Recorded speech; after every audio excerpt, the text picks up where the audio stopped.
There are those unaccustomed to becoming prey, because they are always the ones causing fear. But there are opponents who don't fight alone. And when the game is changed by numbers,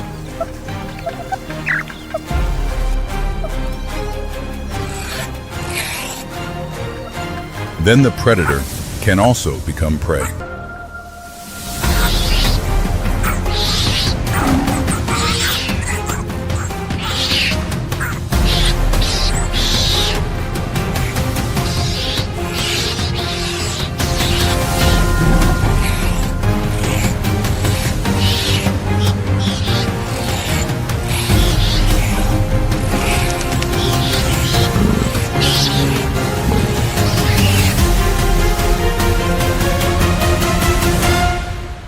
From predator to prey, honey badger falls before mongoose pack. End of dry season on African savanna, ground cracked long like old wounds. Grass withered crisp underfoot, while air thickens silence.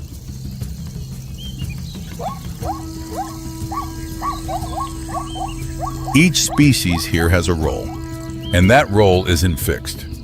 Today's predator can become tomorrow's prey, if it makes one wrong choice. In this harsh environment, no action is meaningless. And sometimes, a successful hunt is precisely the starting point for an unavoidable failure.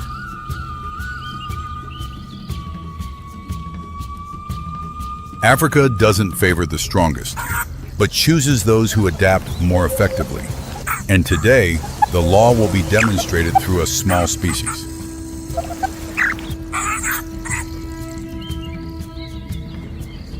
Honey badger, small, fierce mammal famous for courage, recognized by Guinness as most fearless animal, ready to confront opponents many times larger.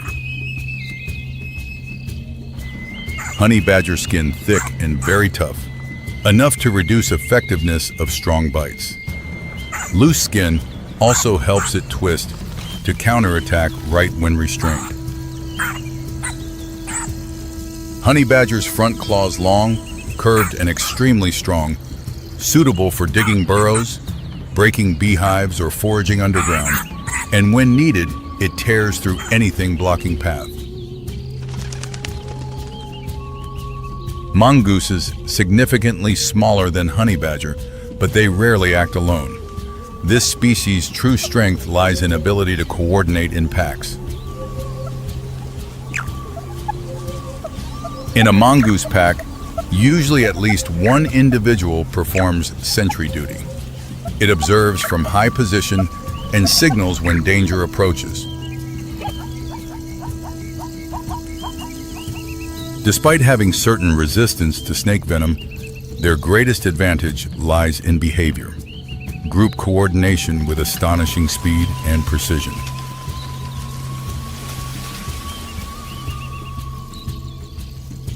This morning, entire pack moving toward nearest water source, a familiar route repeated daily and already silently tracked by honey badger.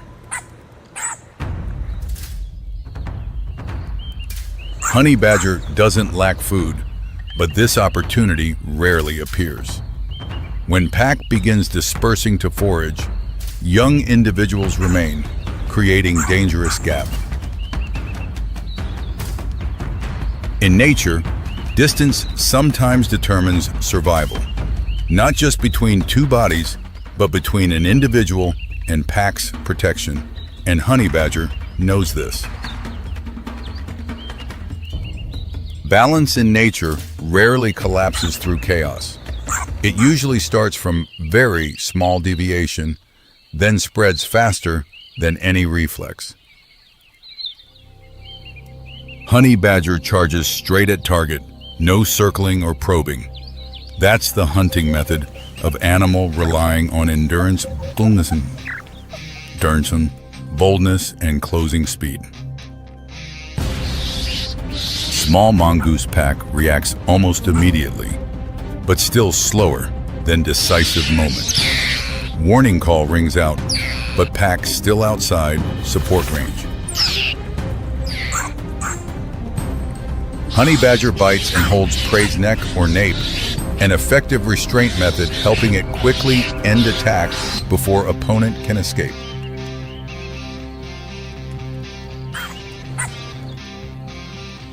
Honey badger doesn't leave immediately, but begins eating on spot, a common choice for confident predators when not sensing clear threat.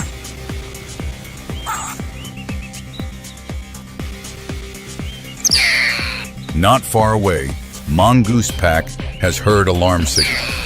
They stop almost simultaneously, then quickly turn toward direction emitting sound. This isn't random reaction, but social behavior reinforced through natural selection. When one individual signals, entire pack immediately coordinates. Honey badger quickly recognizes pack approaching, but it doesn't retreat. Instead, it turns to face, raises fur, and grips food tightly. Mongoose pack approaches at safe distance, not rushing in immediately. They observe, maintain formation, and assess opponent before choosing intervention moment. When honey badger turns back to prey position, two mongooses from behind have closed in. They attack tail and flanks, areas honey badger cannot defend. This is attrition attack type. No single individual strong enough to bring down honey badger alone, but entire pack can force it to continuously expend energy.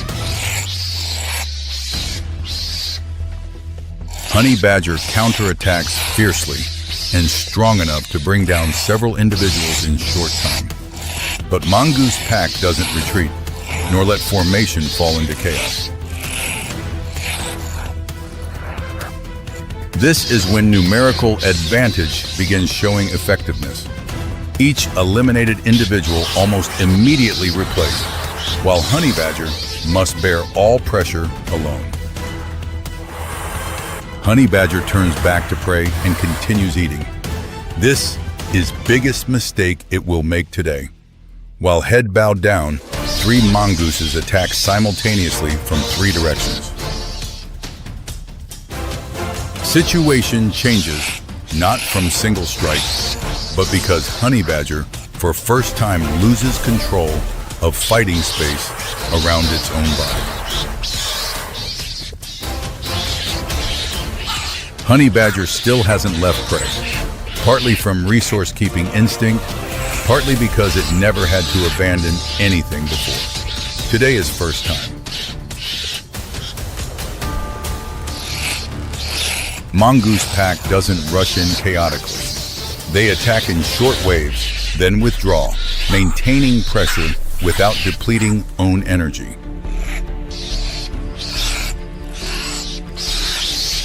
Through each collision, honey badger's reaction speed begins decreasing very slightly. What naked eye hardly notices is clear enough for entire pack to adjust closing distance. Honey badger begins moving to find more favorable opening, trying to regain initiative.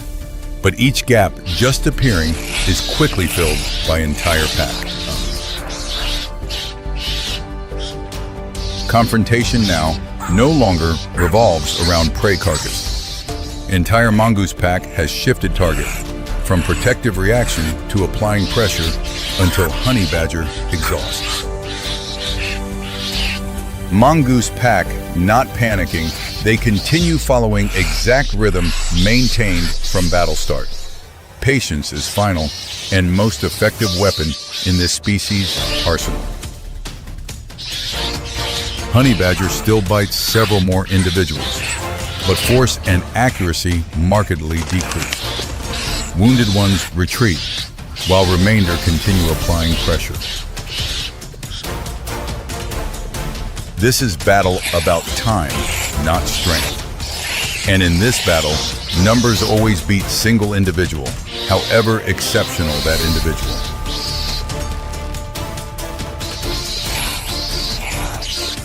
Honey badger lowers body longer than normal beat. A declining sign mongoose pack immediately recognizes and exploits without delay. They don't need clear finishing blow. Just maintain pressure long enough, remainder decided by opponent's physiological limits.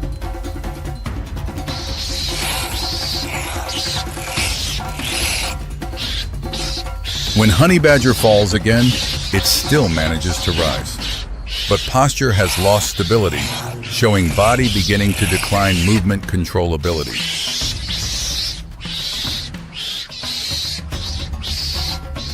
Mongoose pack gives honey badger no rest. Each time it struggles up, entire pack immediately tightens pressure before opponent regains balance. Honey badger still bites back, still growls, and still won't retreat. But now, body can no longer keep up with its fighting will. This isn't simply failure of stubborn individual, but proof of survival law. Collective endurance can wear down even exceptional opponent.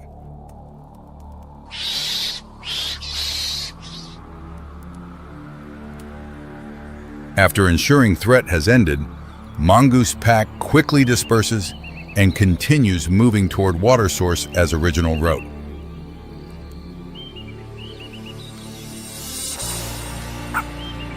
Honey badger lies motionless long while before beginning to move again. It's not dead, but clearly exhausted and completely lost situation control.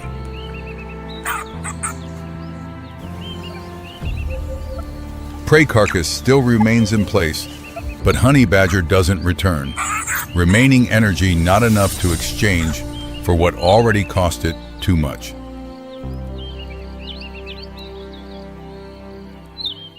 Nature doesn't judge. No good or bad guys in this story, only choices and consequences. Honey badger chose to attack pack and failed. But story doesn't stop there. One more severely wounded mongoose individual falling behind, and mourning order seems beginning to reverse.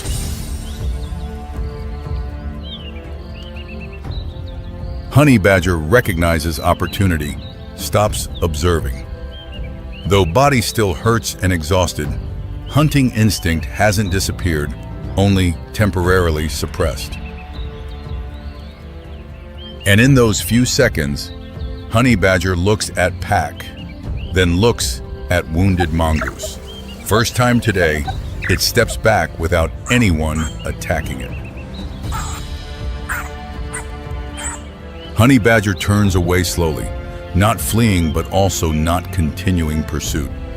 First time that morning, it actively refuses an opportunity.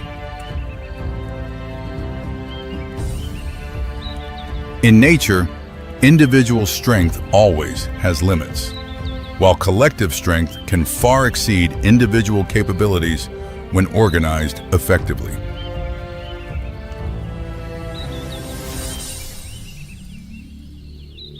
Tomorrow, honey badger will continue hunting while mongoose pack still goes toward water source. Nature continues, not remembering and not judging.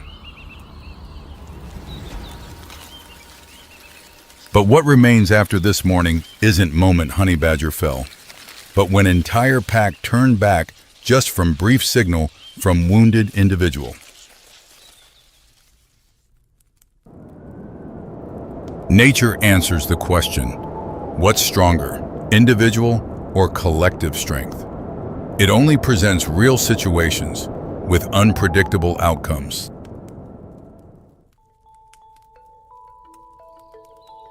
Dawn light illuminates the East African savanna. A new day begins on land of thousands of living beings.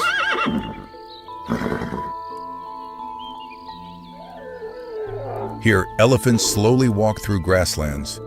Buffalo, gather near water areas. Giraffes stretch their necks high against the vast sky. And somewhere on the hills, a familiar silhouette gradually appears. That's the lion, often revered as king of the Savanna.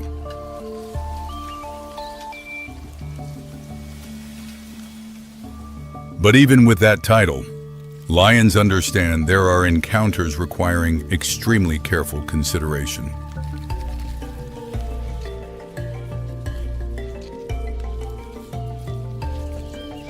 Lions are the only big cat species living in groups.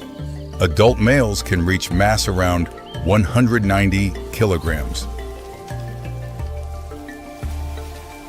Canine teeth up to 8 centimeters long, combined with bite force around 650 pounds per square inch, allow them to tear through prey, skin, and tissue. Speed can reach 80 kilometers per hour. Currently, only about 20,000 individual lions live in the wild. Each pride typically consists of 10 to 15 individuals living and hunting together. Male lions assume the role of defending territory, while females are the pride's main hunting force.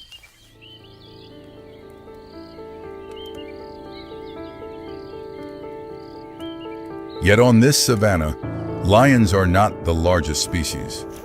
Black rhinos weigh up to 1,400 kilograms, 7 times a lion's weight. Two horns made of compressed keratin can grow up to 1.5 meters long, creating one of the most fearsome natural weapons on the savanna. Skin about 5 centimeters thick acts like protective armor, and when necessary, rhinos can charge forward at speeds up to 55 kilometers per hour.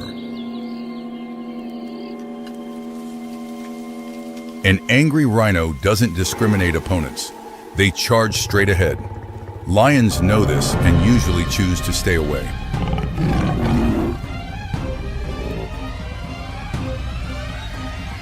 Only about 5,500 black rhinos remain in the wild. These solitary giants rarely need others to defend themselves.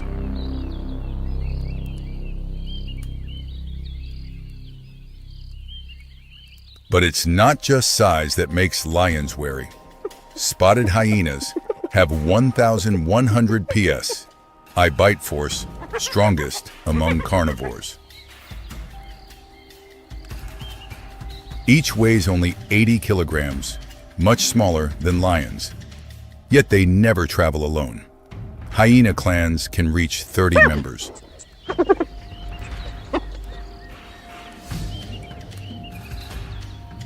Their jaws can crush bones, leaving virtually no part of prey behind.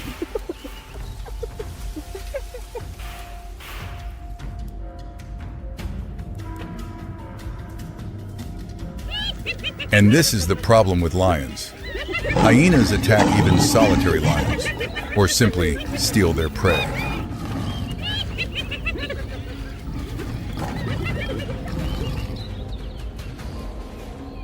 With about 27,000 living individuals, spotted hyenas use complex sounds to coordinate. Numbers are their strength. Near water areas, another threat lurks. Hippos, considered Africa's most dangerous species, weigh up to 3,200 kilograms. Canine teeth 50 centimeters long, growing from jaws that can open to 150 degrees. Bite force 1,800 pounds per square inch, nearly 3 times a lion's. Despite heavy bodies, hippos can run 30 kilometers per hour on land. Their territory is an absolute forbidden zone.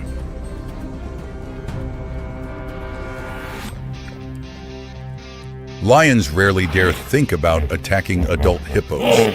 The price could be too high for a predator.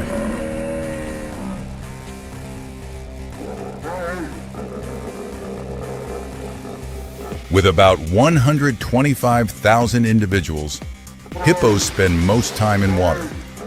That's how they keep their sensitive skin moist.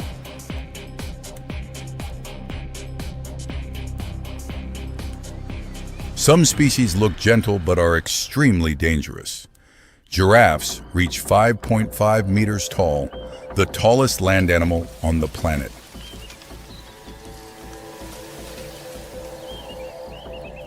With mass from 1,200 to 1,900 kilograms, those long legs serve not just for movement, but are extremely dangerous defensive weapons. A kick from a giraffe carries 900 kilograms of force, enough to fracture a lion's skull or cause immediate serious injury.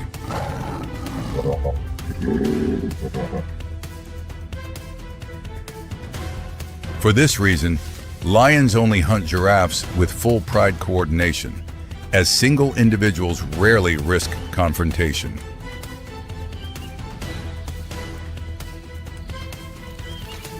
About 117,000 giraffes still exist. Height helps them see up to 2 kilometers away, detecting danger very early.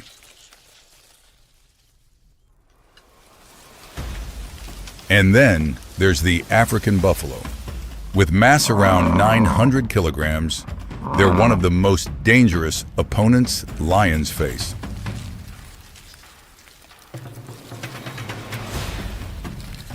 Wide horns can grow up to 1 meter long, reinforced by thick horn layer like armor right on top of the head.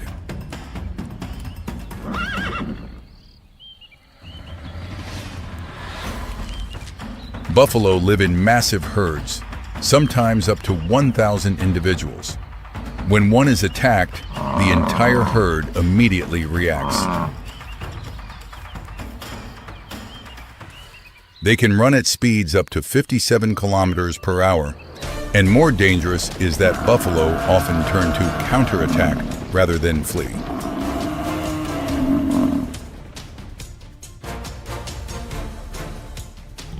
Even when hunting in groups, lions must accept great risk. Many lions have been seriously injured in these hunts.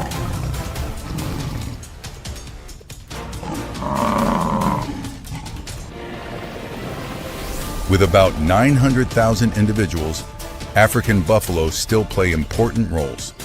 They're both food source and challenge for lions.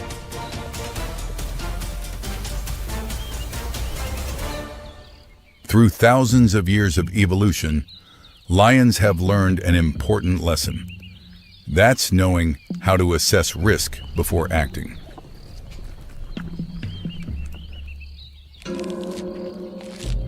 Before rhinos and hippos, the best choice is to stay away.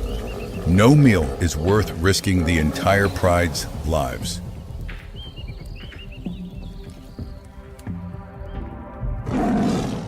With hyenas, it's endless competition. Both species hunt the same prey, share the same territory.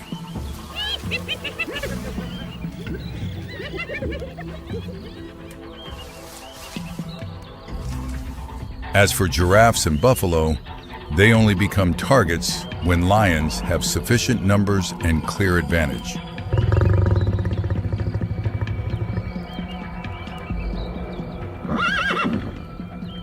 Most of the time, lions still choose safer targets. Antelope and zebras remain top priority choices.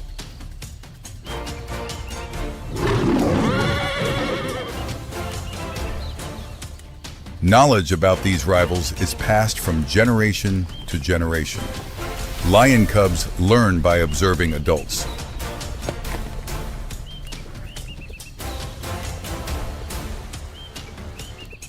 Pride strength helps increase success chances.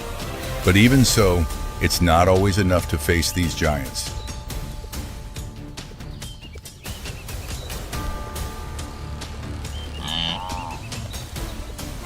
Timing is as important as numbers.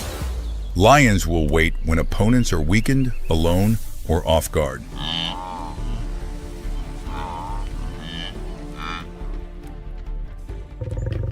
Because every hunt is a calculation.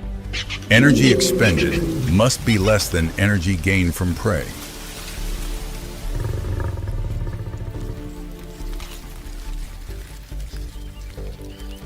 Because every hunt is a survival calculation where energy expended must be lower than energy obtained from prey.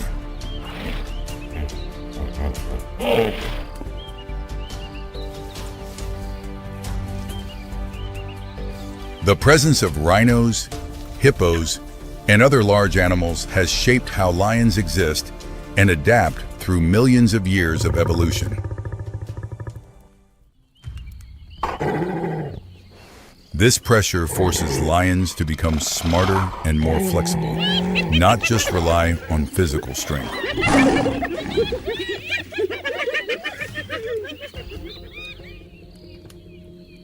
Hyenas play a role controlling lion numbers, and competition between the two species helps maintain population balance on the savanna.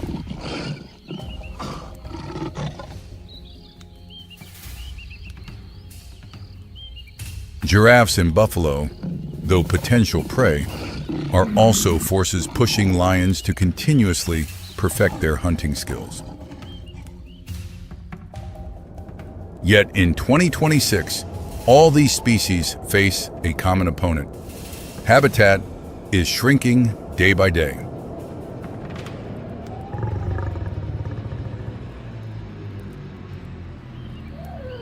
Climate change alters water and food sources. Species must move farther, encounter each other more frequently.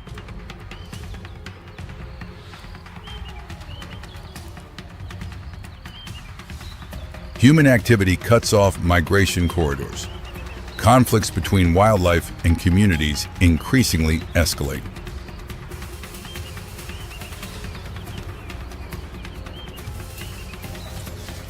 Poaching remains the top threat, especially for rhinos because of horns and lions for valuable pelts.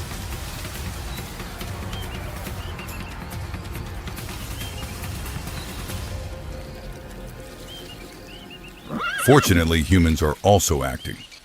Conservation areas are being expanded to protect these species and their habitats.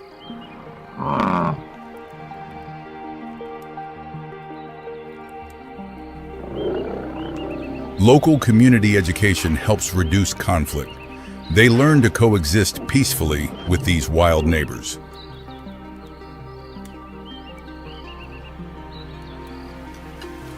Scientists monitor and study each species' behavior.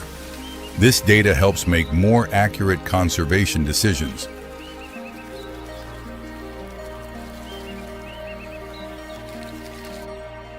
Ecotourism creates income for communities. When wildlife has economic value, people have reason to protect them.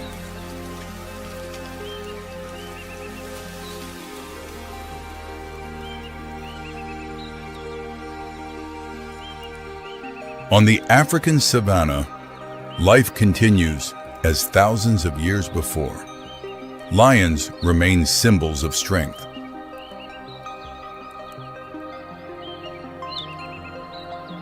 But now we understand that strength is not everything. Caution and adaptation are also survival strategies.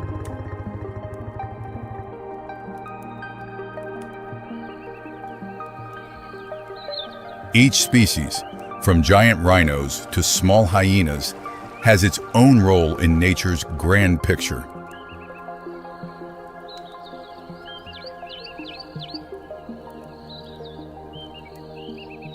And protecting all of them is not just responsibility, but how we protect our own future.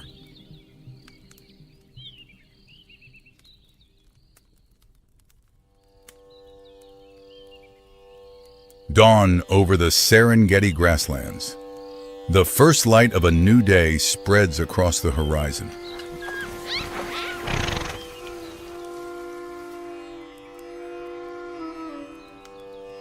Tanzania, East Africa, where borders between nations blur beneath the ceaseless footsteps of wildlife.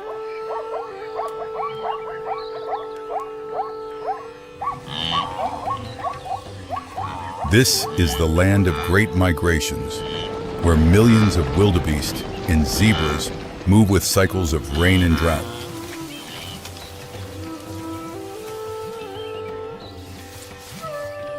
And here too, a pride of lions prepares to embark on the longest journey of their lives, a journey crossing national borders.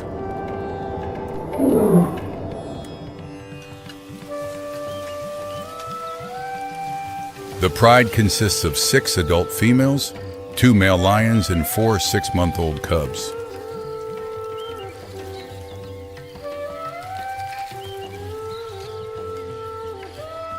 Africa's largest cat species, famous for their strength, coordinated hunting, and astonishing adaptability to harsh environments.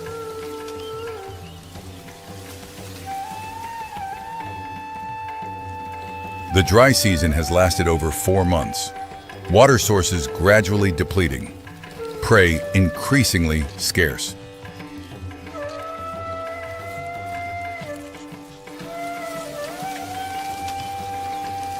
The lion pride must choose: stay and face starvation, or follow the footsteps of the Great Migration.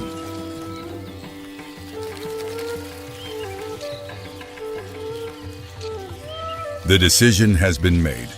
The entire group will head toward Kenya, where rains have already begun arriving earlier.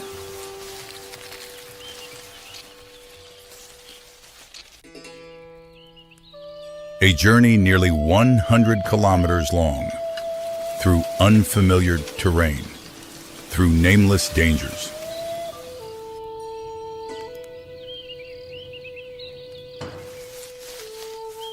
Wildebeest went ahead 2 weeks ago. The tracks still very clear. This is the route their ancestors traveled for thousands of years.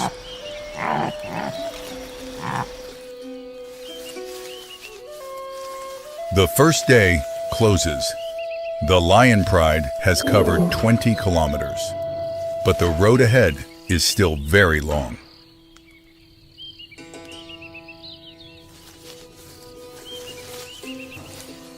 Lions are the most complex group-living animals in the cat family. Cooperation is the key to survival.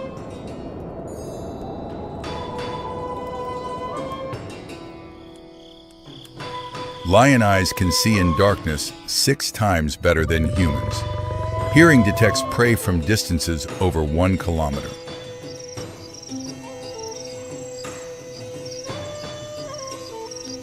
From afar rings the deep rumble of another lion pride, a clear sign they've entered territory.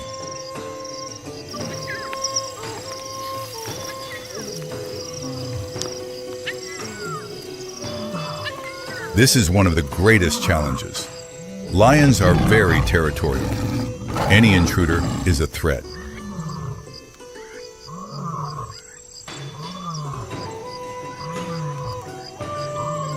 But our pride doesn't seek conflict. They just want to pass through, quietly and quickly.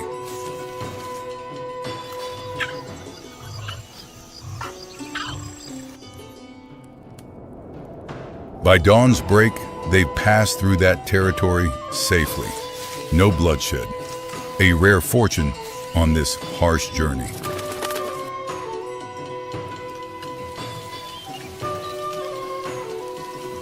Day 4.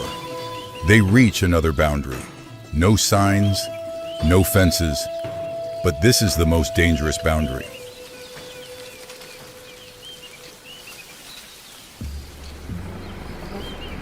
Human boundary, roads connecting villages, engine sounds, strange smells, unfamiliar dangers.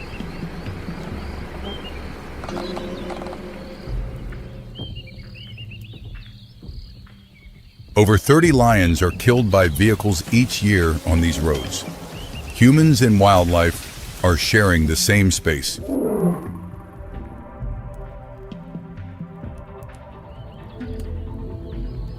But But greater danger still waits ahead.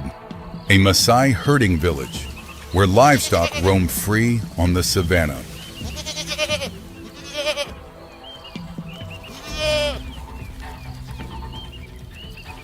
For hungry lions, a goat is a much easier target than wild antelope. But that's also people's livelihood.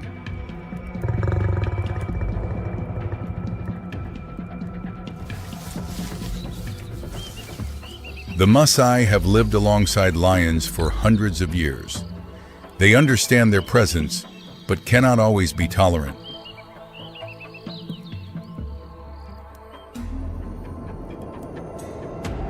The lion pride chooses to circle around this area. They don't hunt, don't provoke. Survival instinct guides each step. The next morning, the lion pride reaches the border between Tanzania and Kenya. An invisible line on maps, but to them, just continuing grassland. In Kenya, conservation policy differs from Tanzania. Anti-poaching patrols are tightened, corridors for wildlife expanded.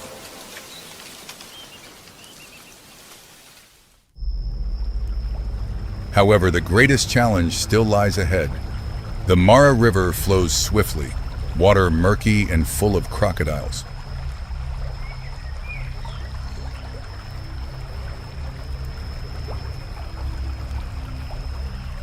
Lions aren't good swimmers like leopards, but they have no other choice.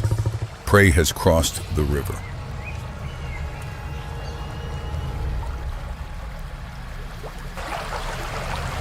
The male lion advances first to test depth. Water rises nearly to its head. It roars a signal.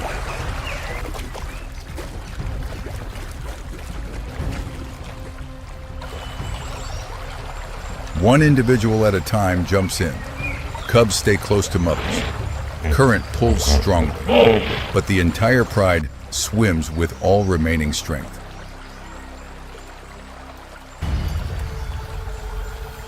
A crocodile approaches, but before it can attack and the lion group reaches shore, it must retreat.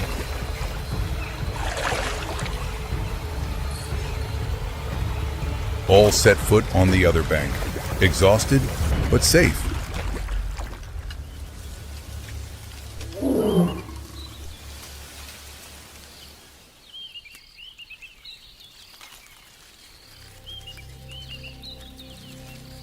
They've entered Kenya, into Masai Mara, where green grasslands stretch to the horizon.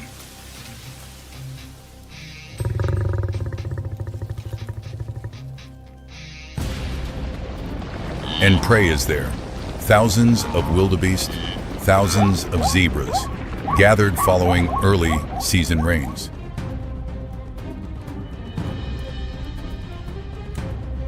That day, the lion pride brought down an antelope. It's the first meal after nearly a week of hunger and thirst. And this time, all members share portions. In short attack phases, lions can reach speeds up to 60 kilometers per hour. However, the crucial factor is always surprise.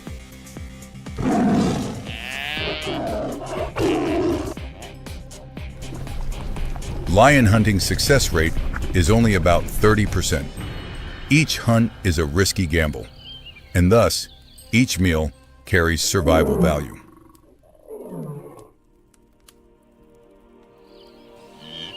But the journey isn't finished yet. The wildebeest herd will continue moving with the rains, and the lion pride will continue following their tracks.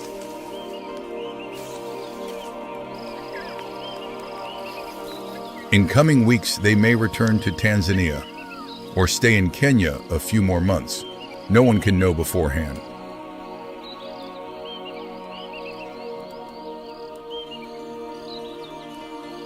But political boundaries can't stop survival instinct. Lions have moved like this for thousands of years.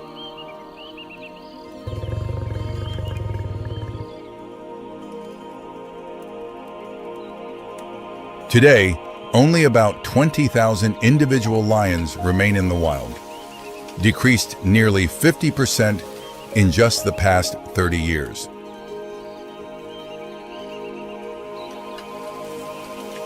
The greatest threat to them isn't nature, but shrinking habitat and increasingly escalating conflict with humans.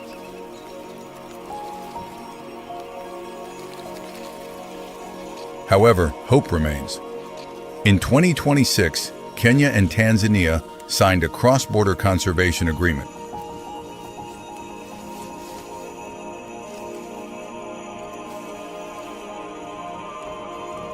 Wildlife corridors are protected, allowing lions and many other species to move freely according to life's natural rhythm.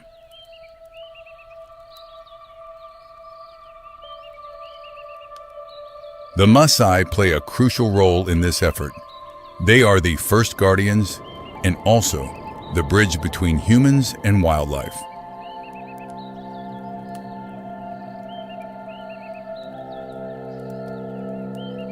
Compensation programs help communities accept coexistence with lions, protecting livestock without needing to kill predators.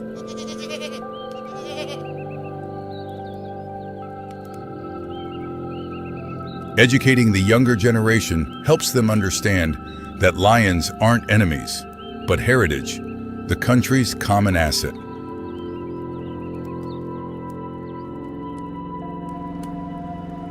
Ecotourism also brings sustainable income.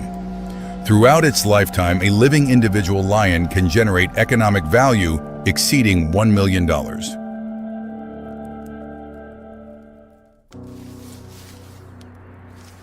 Conservation, thus, is not just protecting animals, but protecting the entire ecosystem and the people living within it.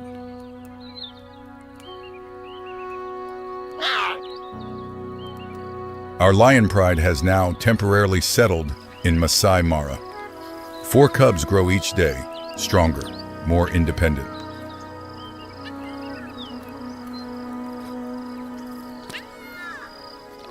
One day, they too will undertake their own cross-border journeys, like their parents, like their ancestors.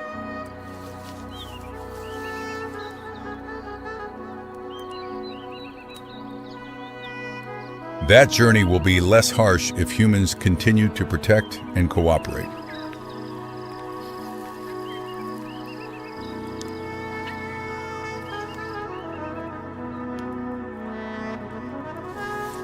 Lions are symbols of Africa, apex of the food chain, guardians of balance for the entire savanna.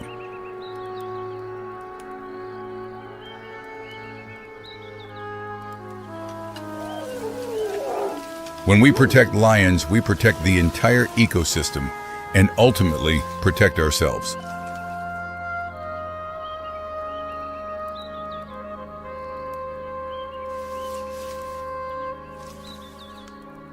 Border lines on maps may divide nations, but nature doesn't recognize boundaries. Life has no borders.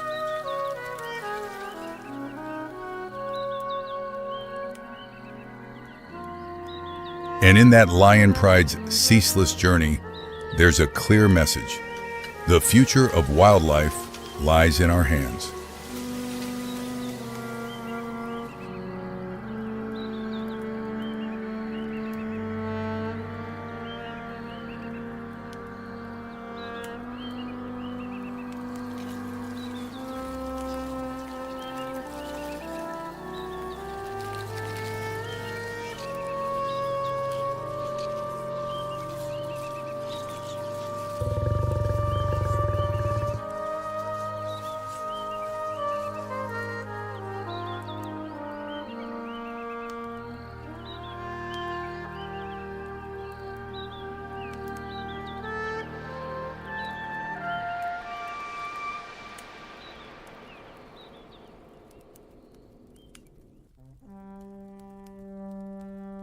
In the dense forests of Africa, morning sunlight filters through the canopy, where every creature seeks to survive in its own way. This is home to antelope, monkeys, wild pigs, and countless bird species. But here too, in the darkness of thick canopies, a hunter watches. Each leaf trembles slightly. This is no ordinary forest. This is territory of nature's most perfect predator. In dappled light, rosette spots appear clearly. This is the leopard, one of the planet's most mysterious and talented big cats.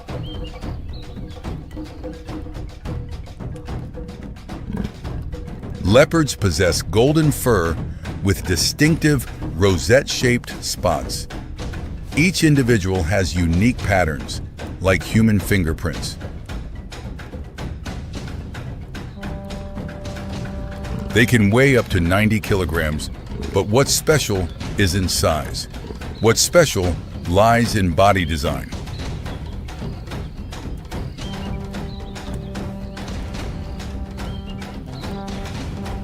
Tail nearly half as long as the body, functioning as a perfect balancing pole. Retractable claws help them move smoothly and absolutely silently.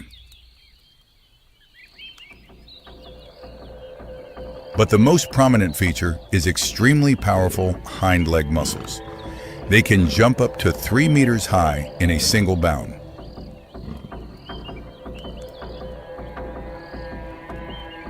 Leopards are the only big cats that can live completely in trees.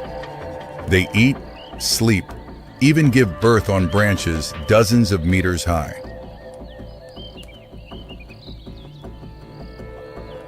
While lions hunt on grasslands, tigers hide in bushes. Leopards have chosen a different strategy. They conquer three-dimensional space.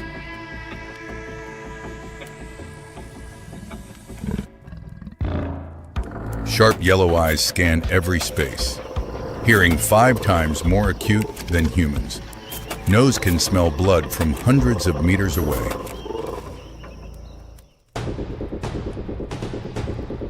Now the mission is clear.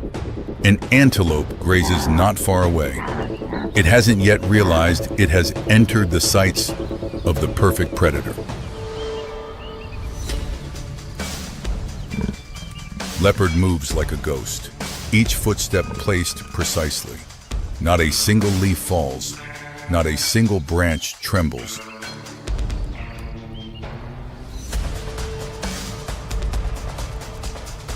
Distance narrows, 5 meters, 4 meters, body lowered, tail stretched straight to maintain balance. The moment has come.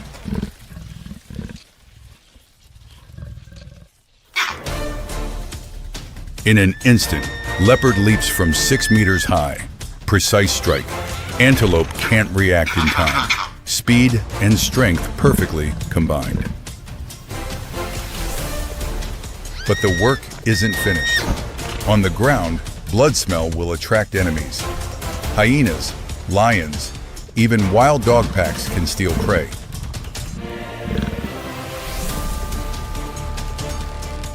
The leopard's solution is unique. They drag prey up trees. A 40-kilogram antelope carried to 5 meters height using only jaw and neck muscles. Step by step, meter by meter. Weight double the body, but leopards still climb steadily. This is strength evolved over millions of years.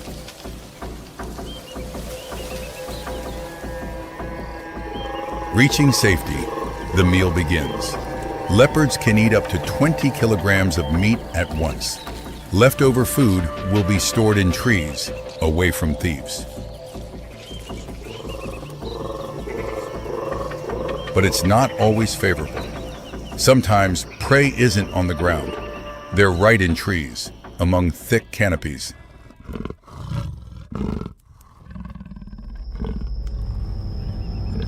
Monkeys are the most difficult prey. They're agile, vigilant, and always live in groups. But leopards have an advantage no other big cat possesses. absolute silence in trees. They move from branch to branch, blending into canopy shadows. Spotted patterns help them become completely invisible.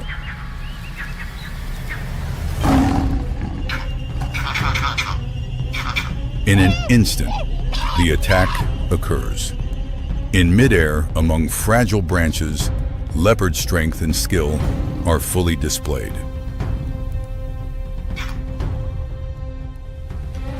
Despite being apex hunters, leopards also face challenges.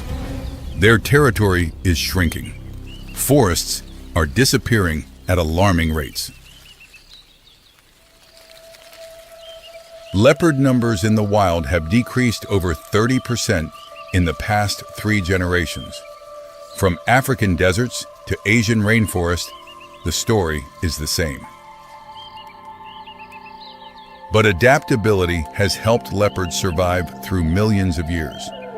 They can live in minus 30 degree or 45 degree heat.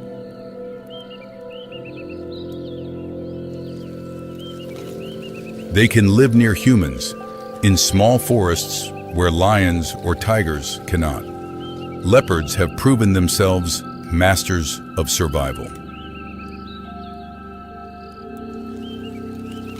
In 2026, conservation efforts are being accelerated.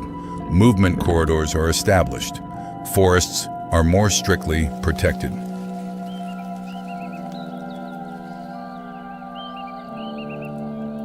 Each surviving leopard individual is proof of nature's vitality. They are bridges between earth and sky, between past and future. In twilight, leopards again blend into darkness. They don't need to roar like lions, don't need to display strength like tigers. They only need to exist. And that existence, silent but powerful, is a reminder that nature still has secrets worth discovering, worth respecting, and worth protecting. Leopards, mysterious, powerful, perfect, and now need protection more than ever.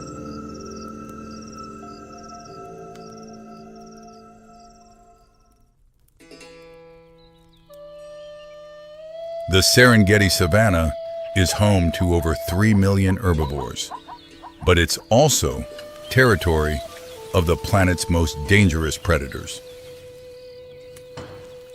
Each day, life here is a ceaseless battle of wits. Herbivores have no fangs or claws, no venom. They only have survival instinct.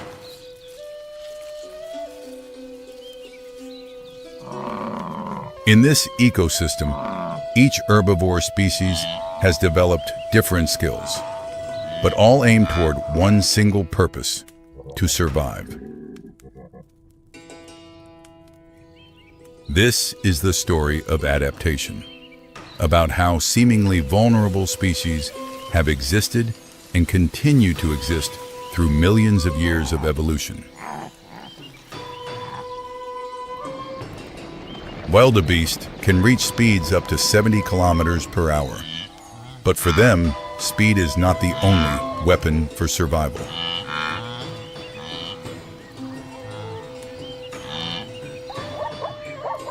Zebras live in large herds. In Serengeti alone, numbers reach 200,000 individuals. This very scale is their survival strategy.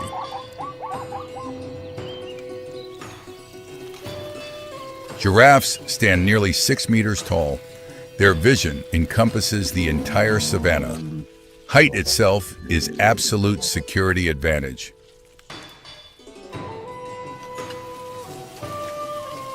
African buffalo with massive horns can inflict fatal injuries, making them one of the least attacked herbivore species.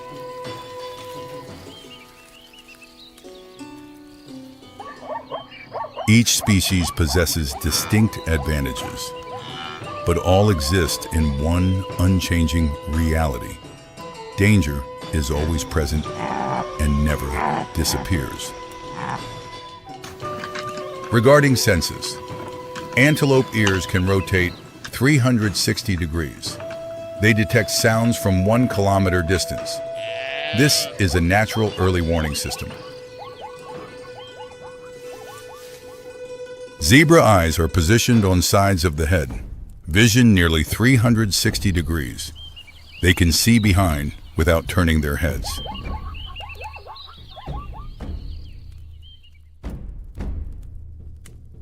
Buffalo's sense of smell is 5 times more acute than humans. They can smell lions from 300 meters, time enough to prepare defense. Giraffes combine all 3 senses, but the greatest advantage is height. From 6 meters high, they see what's coming first.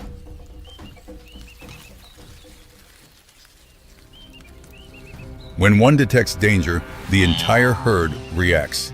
Information spreads in just seconds. Collective warning system.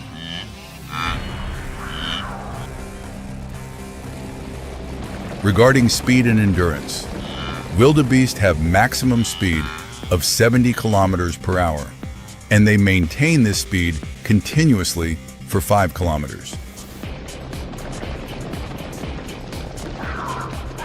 Cheetahs are faster, 110 kilometers per hour, but can only run 300 meters before exhaustion. Wildebeest know this.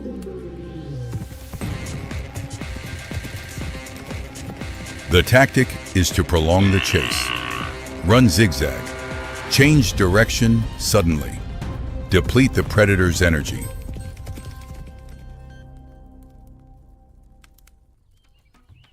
Zebras aren't as fast as antelope. Maximum speed 65 kilometers per hour, but they have astonishing endurance.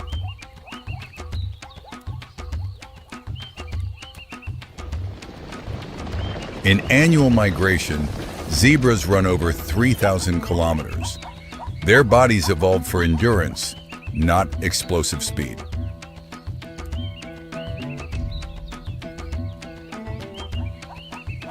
Regarding herd tactics, this is the most fundamental principle. A solitary zebra has survival rate below 20%.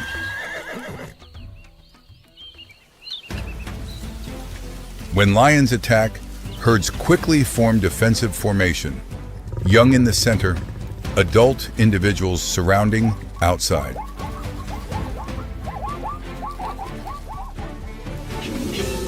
Wildebeest apply different tactics. When pursued, they run in multiple directions, disrupting predator coordination and creating escape opportunities.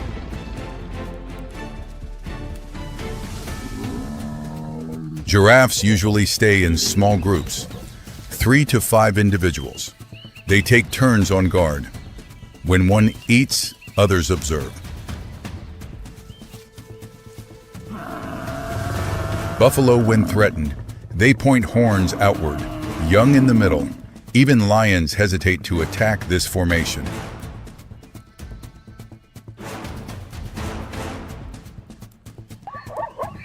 With zebras, stripe patterns aren't just for beauty.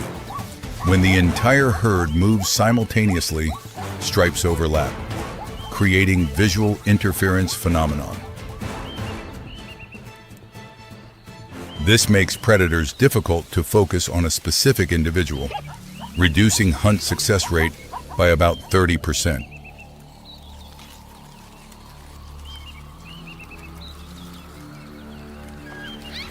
Antelope possess brown-yellow coats, blending perfectly with dry grass color in dry season.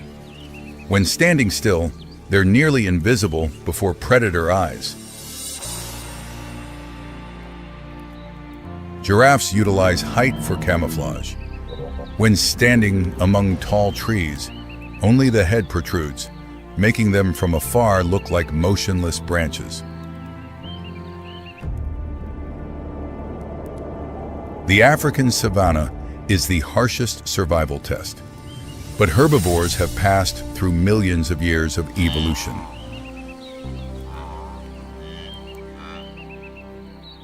They have no fangs, claws, or venom, but possess acute senses, superior speed, and collective intelligence.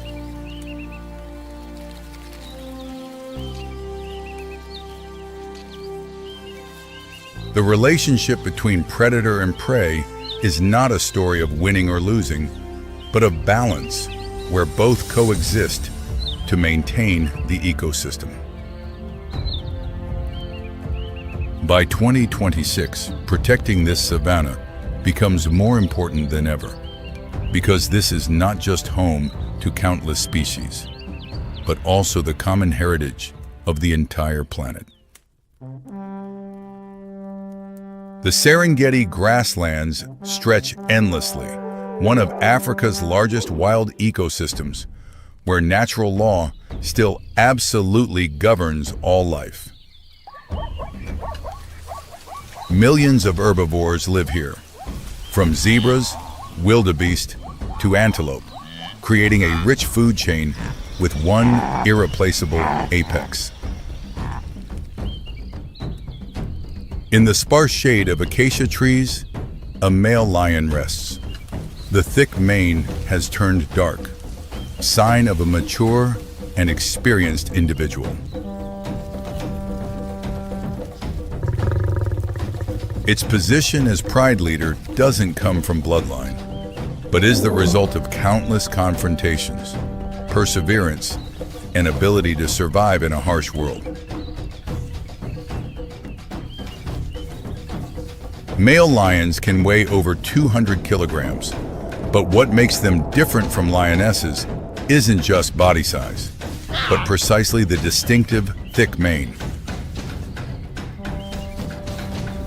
The mane begins developing when male lions are about 2 years old, not only displaying gender, but also reflecting health, age, and testosterone levels. In confrontations between males, the mane acts like natural armor, protecting neck and shoulders from claws and fangs.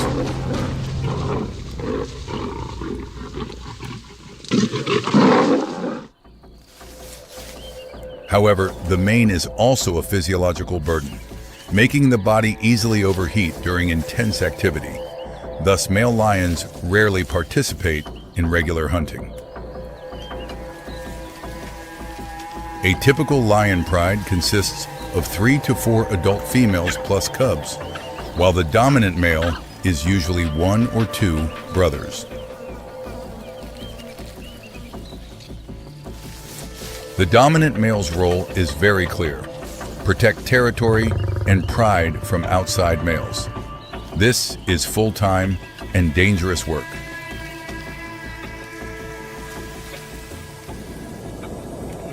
Each night, roars echo across the Serengeti grasslands, not to flaunt strength, but as clear warning that this territory has an owner.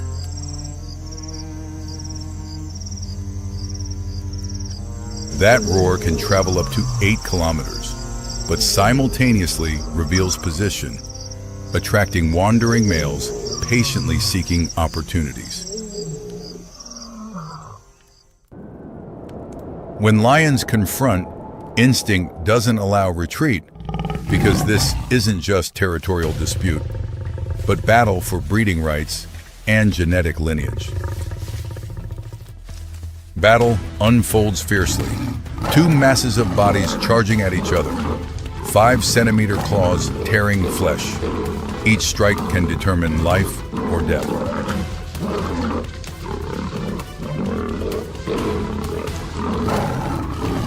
Combat can last from minutes to hours, but the outcome usually doesn't change.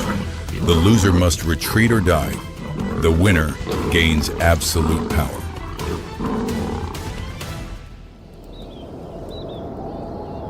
The new male taking it over the pride must make a decision, because cubs left by the old male are potential threats to its genetic future. These cubs will be killed. This is brutal behavior, but has clear biological logic. When cubs die, lionesses will be ready to mate again after 2 to 3 weeks. Lionesses may resist, but they're not strong enough to confront males. Only a few lucky cubs escape and hide in bushes.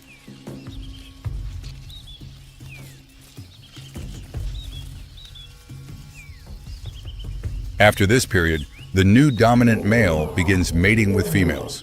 The new cubs are its genetic legacy.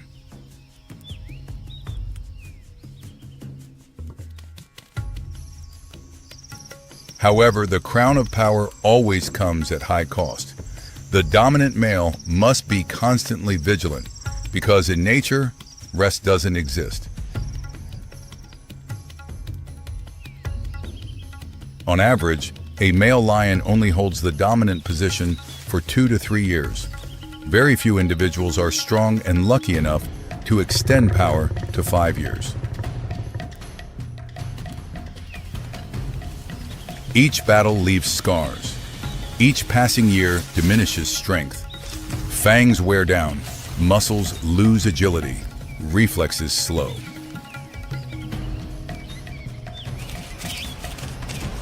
When no longer strong enough, the old male will be dethroned. This is inevitable law. Some choose to wander alone. Some die in the final battle.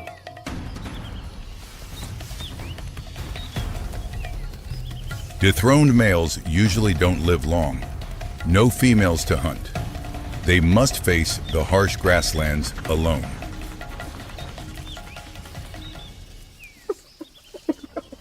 Some are lucky to find animal carcasses to eat, but usually they must compete with hyenas and vultures. Status has completely reversed. But not all stories are tragic. Some males form alliances with each other. When old, they can rely on each other, increasing survival chances.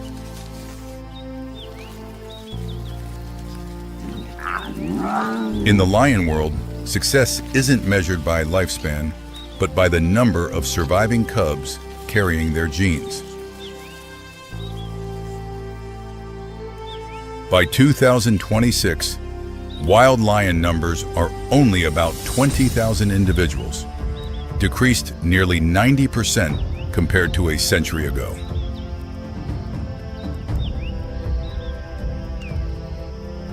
Habitat loss, conflict with humans, and poaching are the greatest threats, forcing conservation areas to expand and connect.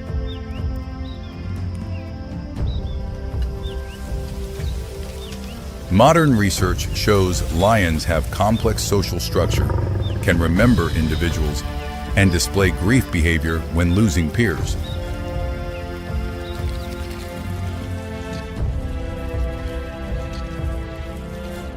Being a dominant male means a short but intense life, where each day is a challenge and each decision affects lineage.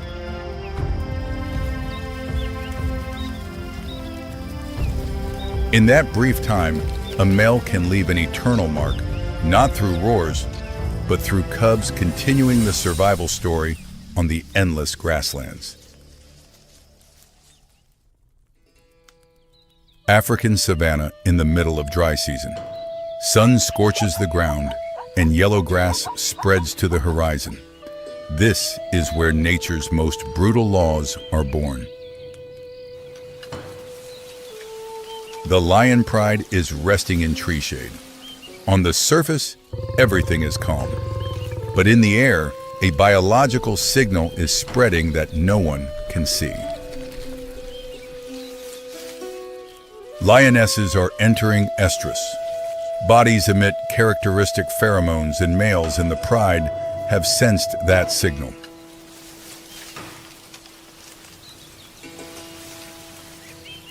This is the most decisive period in lions' reproductive cycle, a process that evolution has adjusted through millions of years without rest. Estrus in the pride doesn't happen individually. Females enter this state simultaneously, a phenomenon called social synchronization. This isn't coincidence. This is an evolutionary mechanism helping females give birth simultaneously, creating conditions to protect and care for cubs more effectively. When this period begins, lionesses become more proactive. They swish tails, emit characteristic calls, and approach males in unusual ways.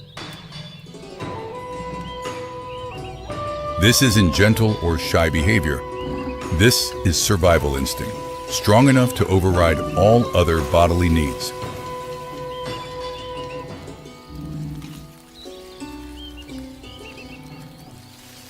The next step is leaving the pride. The pair separates, seeking private space. This is called the mating refuge.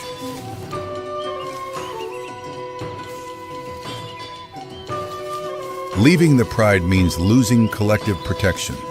Hyenas and wandering males always patrol around territory, waiting for opportunities.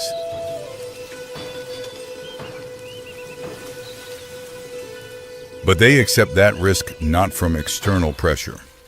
Reproductive instinct is driving bodies in an unstoppable direction.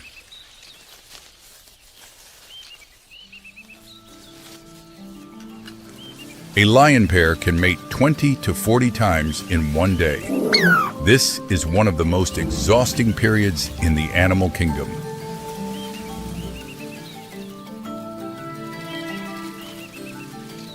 Each time only lasts 10 to 20 seconds and continues from 4 to 7 days. This repetition is necessary to stimulate ovulation in females. Throughout this period, both don't eat anything. Body energy is concentrated on one single purpose: maintaining the lineage.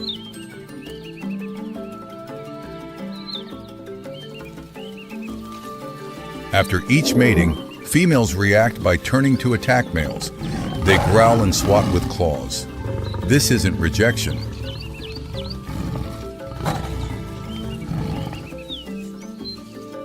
This is automatic biological reaction. Male reproductive organs have small spines causing pain, which actually helps stimulate ovulation in females.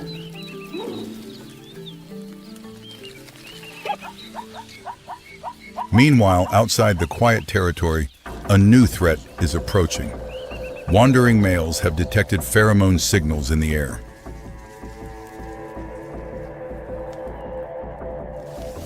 This is when the dominant male must show his entire role, not just mating, but must guard ceaselessly.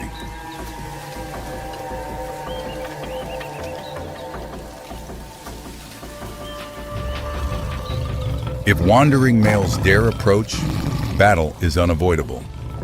Two individuals each weighing over 200 kilograms clash powerfully.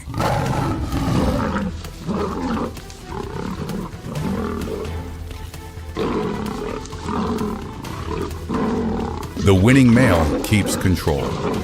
The losing male must retreat. In the lion world, there's no concept of sharing power. After 4 to 7 days, the mating period ends. Both return to the pride, exhausted and facing everyday life again.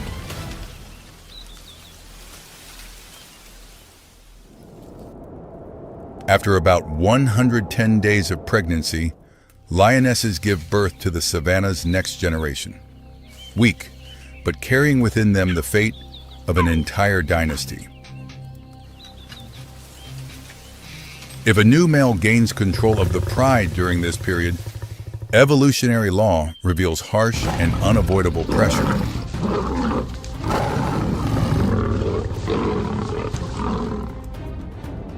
The new male will find and kill all cubs of the old male. This is behavior called infanticide, an evolutionary tactic existing for very long.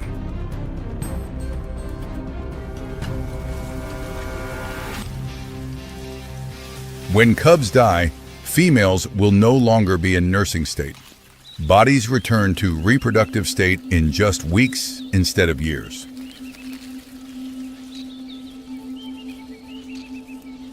This is the price of power change in the pride, difficult for humans to accept, but is natural law operating for millions of years.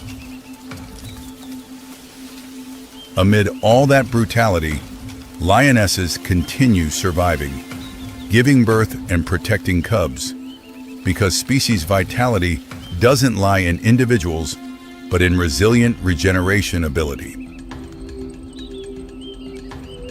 In 2026, wild lion populations number about 20,000 individuals. Each cub born is more important than ever. Conservation organizations are working to protect both territory and lion prides.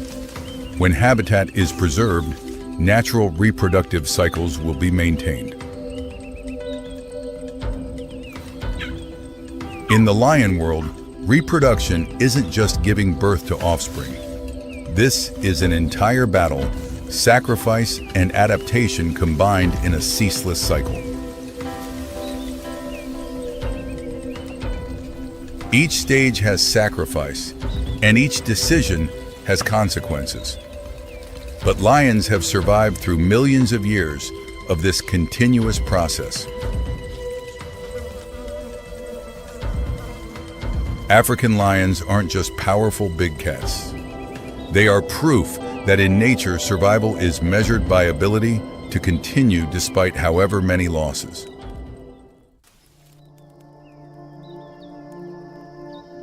The Masai Mara grasslands at dawn, at the edge of the plains, where farmland meets wilderness, a female cheetah lies vigilantly. This is Nira, and her story is not easy. Nearby, two small cheetahs are playing in the tall grass. This is all that remains of the litter of 6 that Nira gave birth to 3 months ago. The other 4 are dead, 1 killed by hyenas, 2 attacked by lions, 1 snatched by an eagle while Nira was hunting. This isn't an exception. This is the reality of cheetahs. This is a story of survival at the edge, about a lone mother raising cubs in a world that has shrunk 90%, racing against time. Cheetahs are completely different from leopards. Solid black spots instead of rosettes, non-retractable claws like cleats, and a long tail like a balance beam. Everything designed for one purpose: speed, from 0 to 70 kilometers per hour in just 2 seconds. Maximum can reach 110 kilometers per hour. Therefore, the body weighs only 50 kilograms, not strong enough to climb trees or fight larger carnivores. Cheetahs are the weakest among large predators. Nira knows this better than anyone. Every day she must move her 2 cubs to new hiding places. Lions and hyenas are always lurking, searching for cheetah cubs to kill. When she needs to call her cubs, Nira emits a special bird-like call. This call doesn't attract the attention of other predators, but the cubs can still hear clearly. But the biggest challenge isn't protecting the cubs, it's feeding them. Nira must hunt every day, each hunt lasting an average of only 20 seconds before she's exhausted. If she fails 3 or 4 times in a row, Nira and her cubs will starve. And starvation means weaker, slower, easier to attack. And this is the death spiral. This morning, Nira spots a young gazelle antelope grazing 300 meters away. Perfect prey, small, weak, separated from the herd.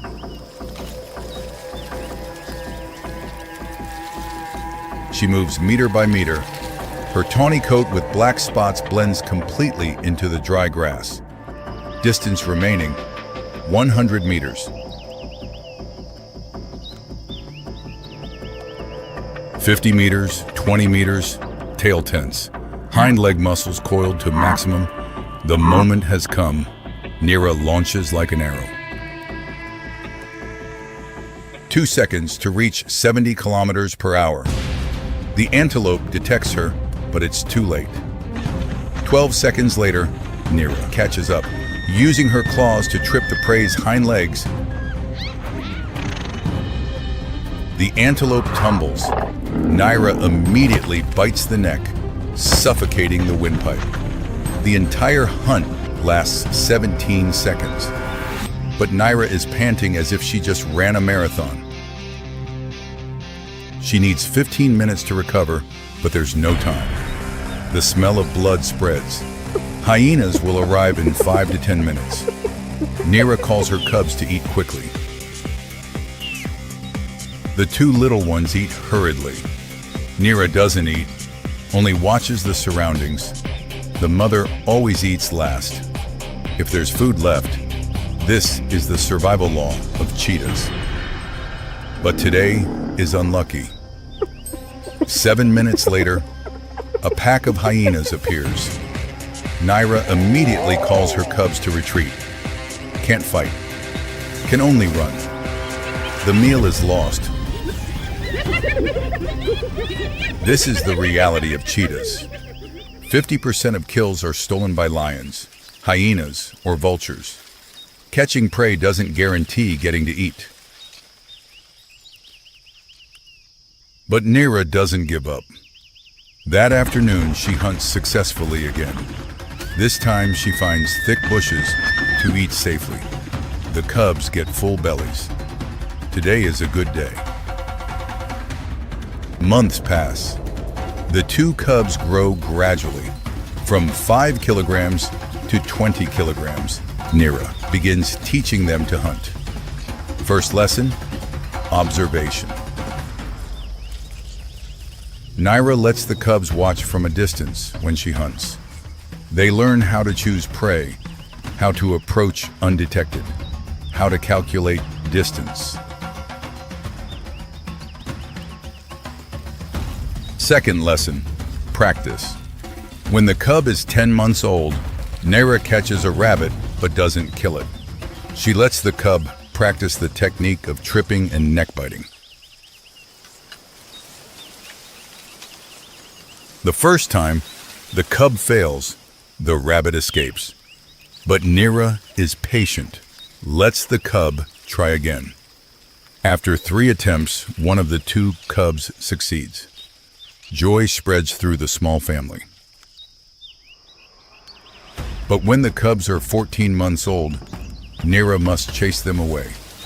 Not because she doesn't love them, but because instinct protects them from adult males. The 2 siblings must now be independent, too early compared to nature. But the shrinking environment doesn't allow otherwise. They're still immature, but must face the adult world. The first week, they fail at hunting continuously, hungry and afraid.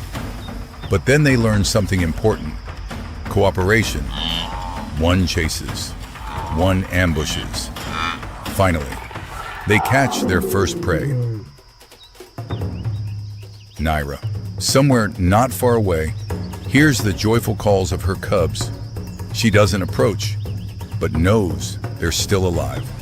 That's all a cheetah mother can hope for. Currently, only about 7,000 cheetahs remain in the wild, down from 100,000 individuals at the beginning of the 20th century. Every survivor is a miracle. Lifespan decreased from 15 years to only 8 years. Living space shrunk 90%. Without immediate action, the planet's fastest animal will only exist in legend. Neera and her cubs are living proof of resilient vitality. Every day they fight. Every day they survive. Their story is the story of the entire species, racing against time. The Kalahari Desert awakens with dawn. Temperature rises rapidly from 15 to 30 degrees. A new day begins with survival challenges. Here, every creature has its own story. A story of survival, of memory, of decisions that can change fate. Today, an encounter will unfold between predator and defensive army, between individual strength and collective tactics. Who will claim victory? This is the story of Ravager, an experienced hyena, and a meerkat colony that refuses to surrender. When instinct collides with strategy, Ravager weighs 72 kilograms. The strongest jaws among African carnivores can crush bones.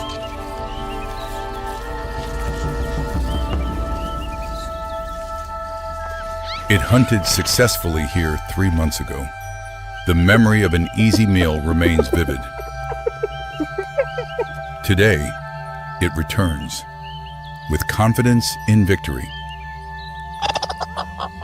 But Ravager doesn't know. 3 months is a long time. The meerkat colony has changed. They learned their lesson. They're no longer easy prey. Meerkats, each individual weighs about 1 kilogram, but a colony of 50 creates astonishing collective strength.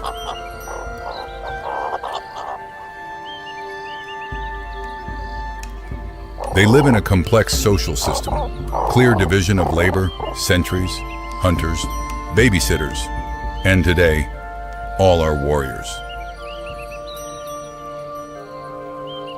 Morning. Ravager appears on the sand dune, looks down at the colony. The meerkat sentry detects immediately. A warning call rings out.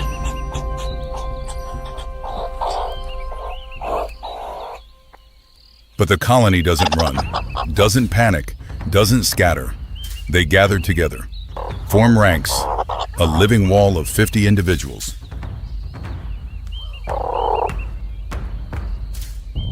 Ravager stops, surprised that the meerkat colony isn't fleeing like last time. It assesses the situation, but hunger drives it to attack. It steps down slowly, displaying strength and opening its mouth to reveal teeth as a threat. But the meerkat colony stands firm, doesn't back down. Distance only 10 meters remaining. Ravager suddenly accelerates, charging straight at the colony with familiar tactics. Break formation and isolate the weakest individual. But the formation doesn't break. They move in sync. The entire colony remains a unified mass. The predator is confused by collective tactics never seen before. Ravager changes tactics. It charges straight into the center of formation, tries to catch an isolated individual, but meerkats are too fast. Always another individual immediately provides cover. Suddenly, the meerkat colony counterattacks, not fleeing as usual. They attack the predator's legs, bite quickly, then immediately withdraw. Ravager flinches in pain. It turns to retaliate, but the meerkat has retreated. Another individual attacks from behind. Then another continues. This is the tactic of numbers. No individual fights alone. When one attacks, another rests. The rotation like the heartbeat of a shared body. Finally, Ravager catches a meerkat. It bites tight, then shakes hard. A short cry rings out, then fades. The price of collective tactics. But the predator has no time to eat. More than 10 meerkats charge at once, biting legs, belly, ears, like living needles stabbing the giant. Ravager spins wildly.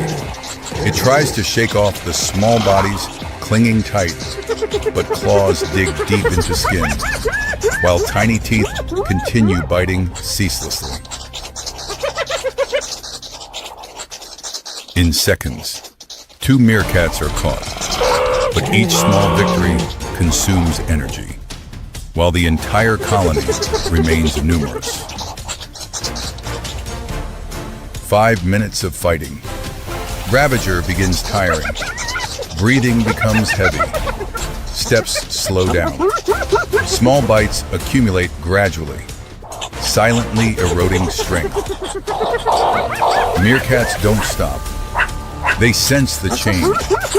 The predator is weakening. They intensify attacks. Stronger, faster, more ferocious. Ravager tries to back away, retreat toward the hill, but they follow closely, biting hind legs. Small bites make its steps become limping. After 10 minutes, the hunt reverses. Ravager backs against a boulder to defend, like an exhausted warrior, raising a final shield before the small storm. It roars again, the hoarse sound echoing across the grassland. A final effort to threaten, but the meerkats have seen blood. Fear disappears. In a final surge of adrenaline, the predator breaks out of the encirclement. It kills 3 in succession. A brief gap opens in the sea of small bodies. 5 meerkats lie motionless, the price of victory, but the remaining 45 stand firm, continue attacking like a living wall.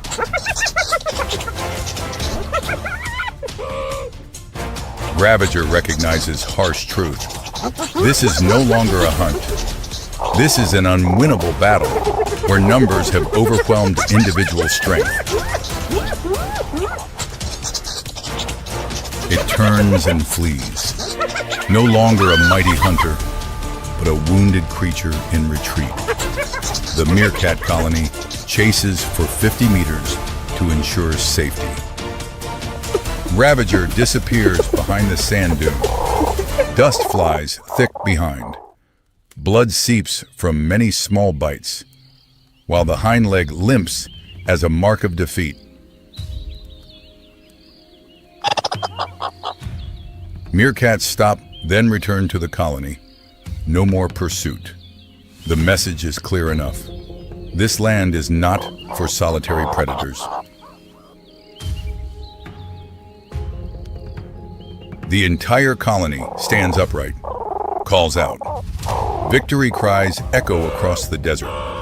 5 have sacrificed, but 45 survive. They look at fallen comrades. The entire colony falls silent, but thanks to everyone's unity, they've repelled the enemy.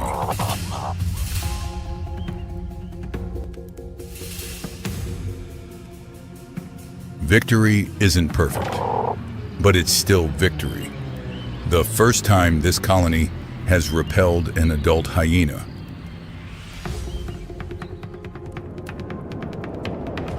In following days, Ravager doesn't return. Wounds gradually heal, but the memory of battle remains. It seeks other hunting grounds, less risky. Meerkats' collective defense tactics are one of nature's greatest wonders. Their strength lies not in muscle, but in unity.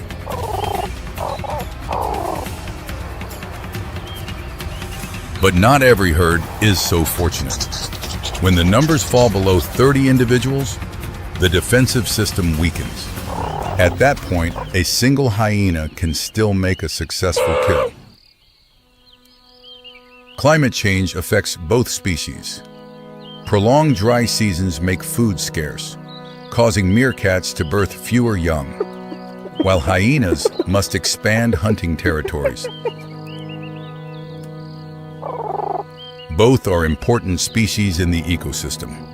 Meerkats control insects. Hyenas clean up carcasses as nature's silent gatekeepers.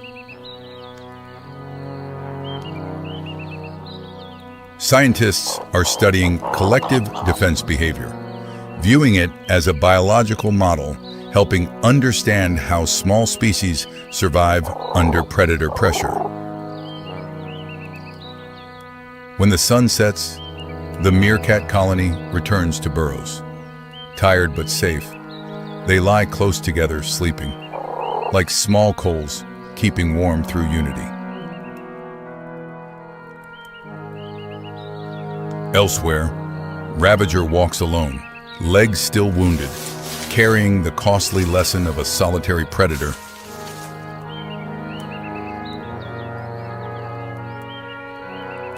In the silence of the Kalahari Desert, two lessons are rewritten. For Ravager, no prey is truly easy. For meerkats, unity is the strongest weapon. Nature doesn't distinguish large or small, strong or weak. It only distinguishes who survives. And sometimes, survival doesn't come from individual strength, but from the strength of the collective, from faith in teammates, from silent sacrifice.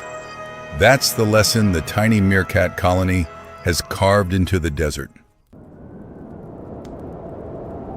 The East African savanna at dawn. The golden light of early day spreads slowly through the acacia canopy, warming the earth still damp with the night's dew. Herds of zebras and antelopes begin moving toward the water source. The rhythm of the savanna awakens with each footfall, orderly and peaceful.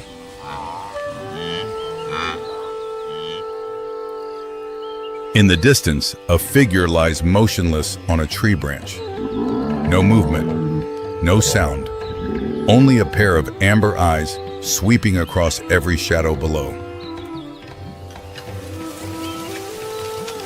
This is the domain of the leopard, a land where hundreds of hunts have unfolded, where every rock and thicket holds the memory of the strong.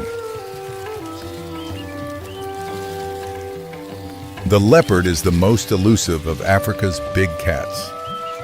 Body weight ranging from 30 to 70 kilograms, distributed across all of sub-Saharan Africa. Unlike lions or cheetahs that rely on speed, the leopard is a master of solitary ambush. It approaches prey in absolute silence, then strikes at a range from which it cannot miss. This female leopard has controlled an 18 square kilometer territory for the past 3 years. Every morning she patrols the same route without variation. Suddenly, she stops. Both ears stand upright. Her nose flares slightly, drawing in the morning breeze. Something unlike any ordinary day is drifting past. To the south of her territory, a group of warthogs is rooting through the soil for food. They do not yet know they are within the sightline of a predator.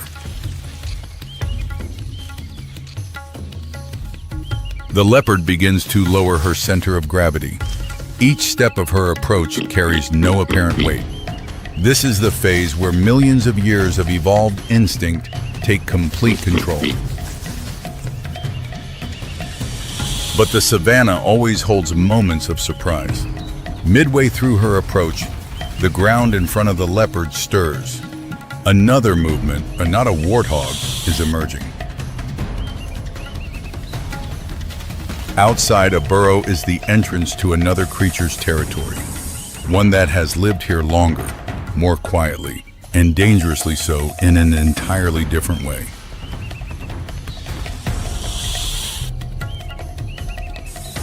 A black cobra begins to slide out.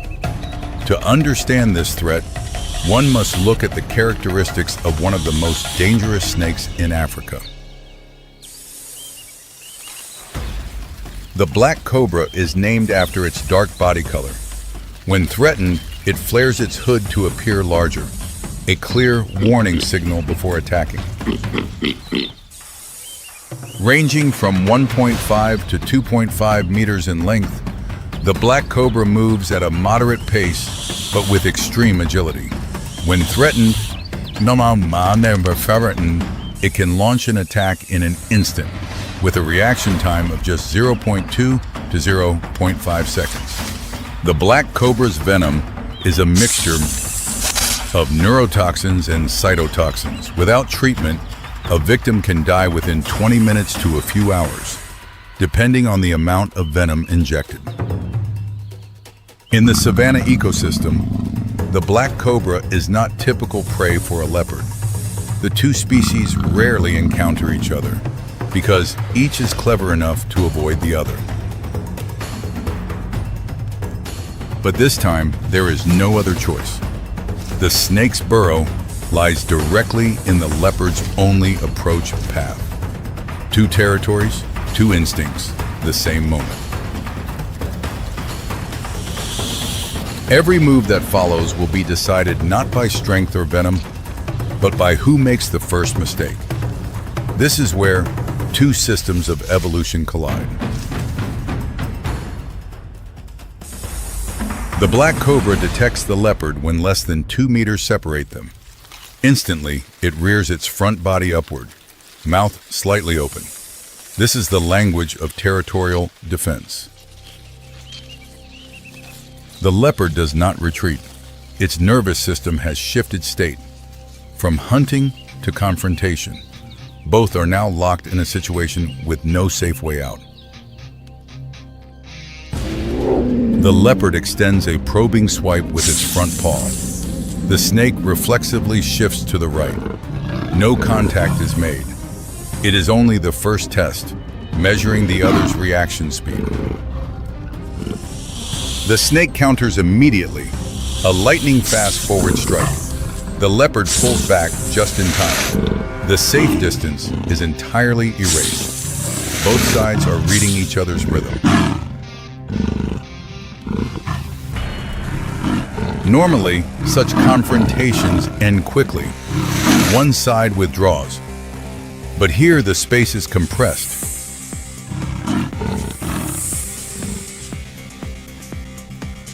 Behind lies pressure from the environment. Ahead lies the black cobra's territory. Neither side will yield.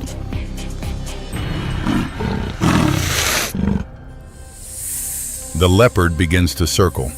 It searches for the angle where the opponent's defense is weakest. The snake also turns with each step, leaving no blind spot exposed. The snake strikes a second time, faster. The leopard sidesteps left, but the snake's head grazes past. It does not sink in deep, but contact has occurred. This is the moment that shifts the balance. The amount of venom injected is not enough to cause immediate paralysis, but the neurotoxin has already begun moving through the bloodstream. An invisible clock starts counting down, though the victim has not yet realized it. The leopard launches a powerful counterattack, both front paws pinning down the snake's head. But the black cobra twists its body. Force from both sides erupts simultaneously.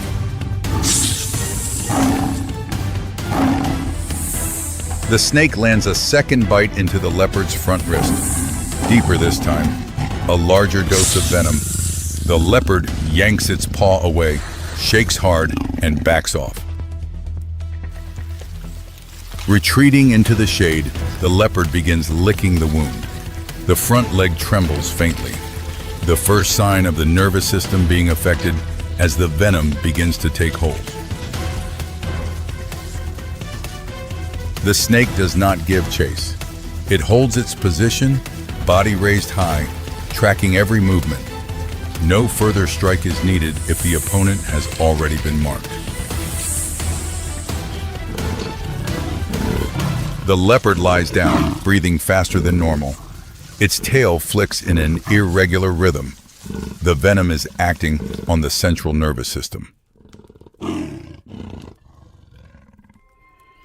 2 hours pass. The sun climbs high. The warthog group left long ago. Only 2 creatures remain in this lowland. One recovering, one slowly fading. For most species, this would be the moment to withdraw. But the leopard is not programmed to give up. That very quality is what allows it to survive, and sometimes what pushes it to a dangerous limit. All 4 legs tremble faintly, but still bear weight. Instinct takes control. The leopard moves toward the black cobra again. Slower now, heavier. The snake rears higher, mouth wide open. The black interior of its mouth is fully exposed. The final warning. Every defensive mechanism has been activated to its maximum. But the leopard still advances. Its movement is no longer fluid, but its body mass remains a physical advantage. This is the moment where muscle strength and biological toxin both reach their limit. The final clash lasts only a few seconds. The leopard throws its full body weight down, pins the snake, and drives its jaws into the body just behind the black cobra's head, the classic killing technique of the big cat family. In its final seconds, the black cobra attempts to use what strength remains to fight back. But it no longer has enough. A winner has been found.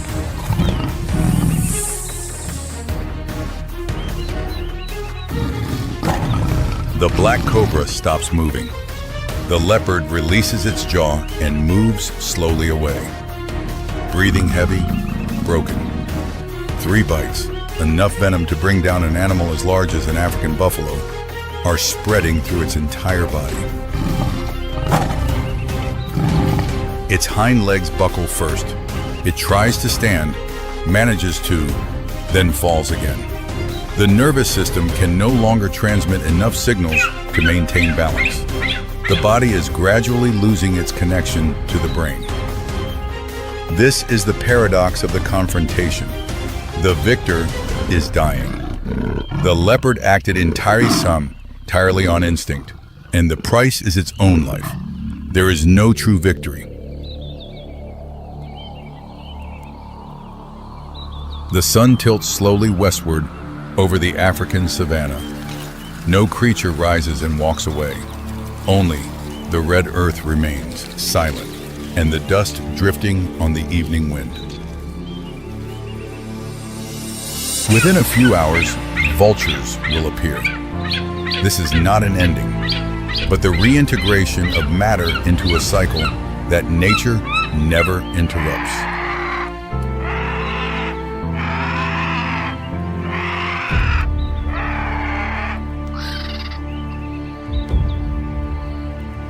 The old territory still remains. Tomorrow, another leopard may pass through, or another black cobra will slide out at a fateful moment.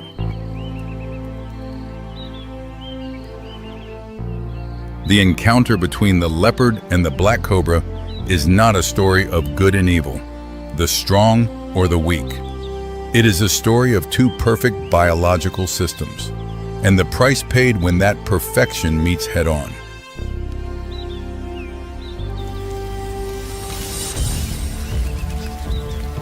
Africa does not permit existence without purpose. Every creature here pays its dues through ceaseless evolution. But when 2 peaks of evolution meet, The outcome is sometimes no longer a victory, but mutual annihilation.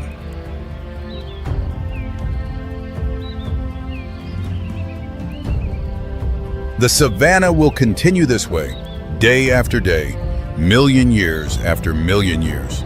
No judgment, no mercy, only the cold and perfect workings of nature. The early morning mist blankets the Masai Mara Valley, turning everything into silent, drifting shadows. The sun has not yet risen, but the savanna has already begun to stir. The call of a hornbill rings out, followed by the chorus of insects layering one upon another like a familiar symphony every morning. The savanna is shifting before the dawn. The ground begins to vibrate faintly. From the other side of the valley, a massive dark mass appears, a herd of African buffalo moving slowly through the early morning mist. Among the forest of legs and horns, calves are struggling to keep pace with the herd. Born less than a week ago, they are fragile, yet always kept within the fold. The African buffalo is the largest wild bovine on the continent. A fully grown adult can weigh up to 900 kilograms, and the fused horns at the top of the head form a hard shield, making them a formidable opponent. They live in large herds of several dozen to several hundred, constantly on the move in search of grass and water. The strength of a buffalo herd together is nearly impenetrable.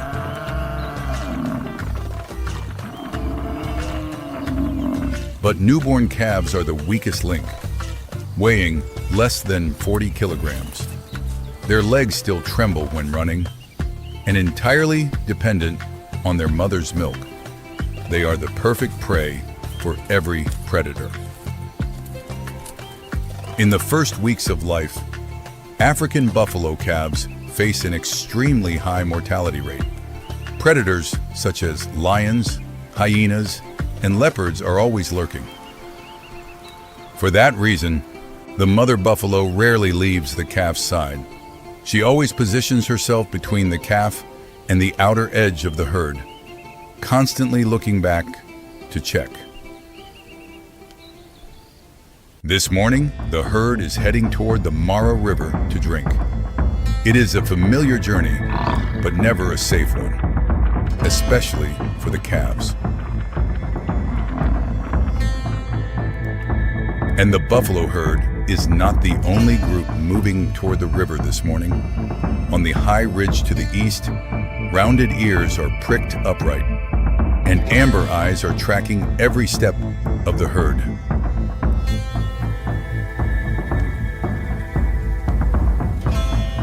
A pride of lions has been lying low in the tall grass, watching the buffalo since before sunrise.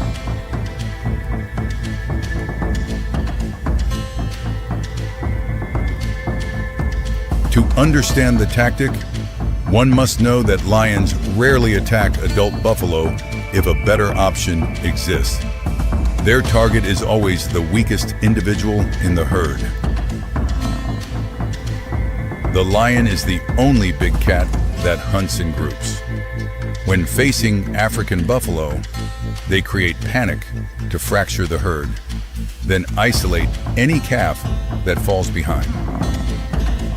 The jaws and claws of a lion can bring down prey, but the horns of a buffalo can also pierce a lion's abdomen in a single charge.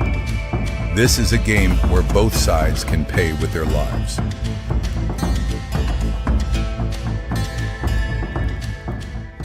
The pride splits into two directions. One group swings left, another holds the right, while those at the rear stand ready to press in and drive the prey herd into a position where it can be pursued. The buffalo herd continues grazing calmly, unaware of the danger, but an old bull standing at the edge of the herd suddenly raises his head. His nose has caught something on the wind.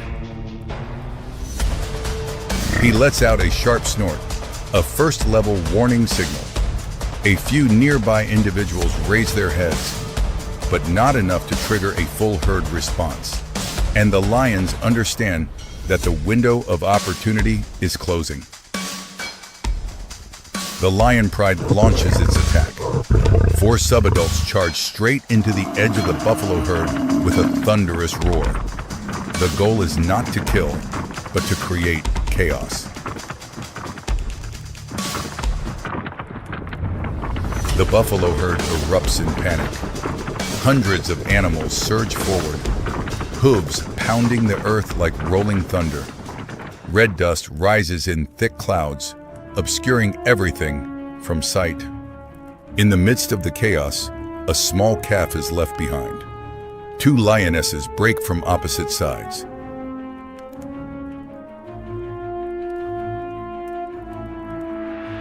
One lioness seizes the calf's hindquarters and drags it down. The other leaps onto its back and pins it. A piercing cry rings out, not only from pain, but as a distress call. The mother buffalo turns back first. She charges against the flow of the fleeing herd, horns lowered, eyes blazing red. Alone, she drives straight into the lioness, pinning her calf to the ground.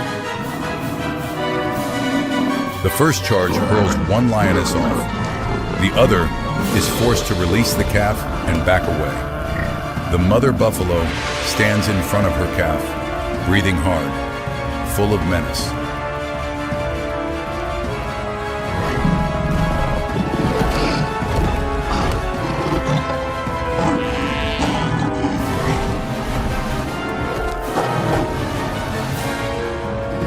Then the ground begins to shake, not from the footsteps of lions, but from the direction of the herd. The distress call has reached exactly where it needed to. Dozens of adult buffalo are turning back, and they are not moving slowly.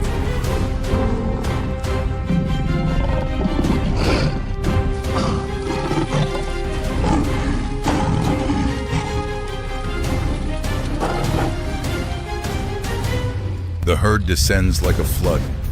20, 30, then 40 individuals form a line, horns lowered, turning the grassland into an unstoppable force. The lion pride immediately recognizes that the situation has reversed. From attackers, they have become the targets of the buffalo herd. The herd encircles the area. They form a ring around the mother and calf, horns pointing outward in every direction, creating a defensive wall with no gaps. The lioness is sent rolling, lying there panting. She is not badly injured, but hurt enough to understand that the hunt is over. The lion pride retreats one by one. They walk slowly, maintaining a composed appearance. But in reality, they have lost all control of the situation. Today, the feast does not belong to them. The buffalo herd holds its formation for a few more minutes.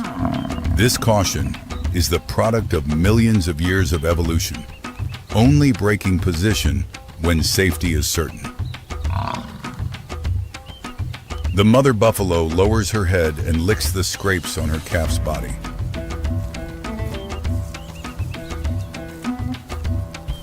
When the danger has passed, the African buffalo herd continues its journey toward the Masai Mara.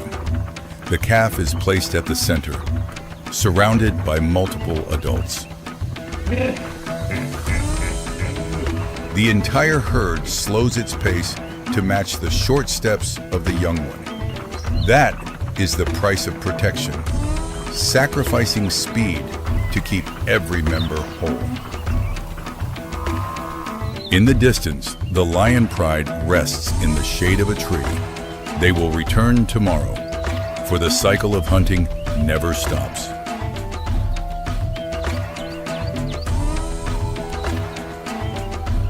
On the Masai Mara Savanna, there is no permanent victory, There is only with survival repeated day after day between predator and prey. Research shows that buffalo calves in large herds have survival rates 3 times higher than those in small herds. When the herd is large enough, lions have almost no chance of success. But climate change and habitat loss are fragmenting buffalo herds.